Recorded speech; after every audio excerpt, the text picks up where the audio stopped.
Mercoledì 11 settembre, San Diomede Martire. È il 255esimo giorno dall'inizio dell'anno, ne mancano 111 al termine.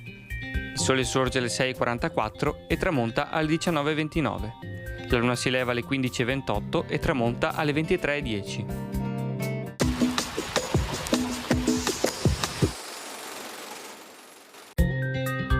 Il Senato Veneto decreta che gli ambasciatori della Repubblica sono tenuti a presentare, al loro ritorno in patria, i doni ricevuti dalle potenze straniere.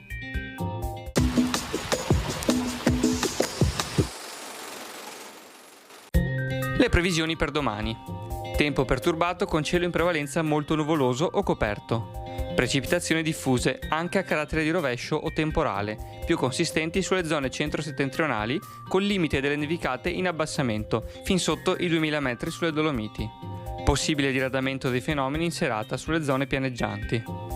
Temperature in netto calo, con massime ben inferiori alla media del periodo.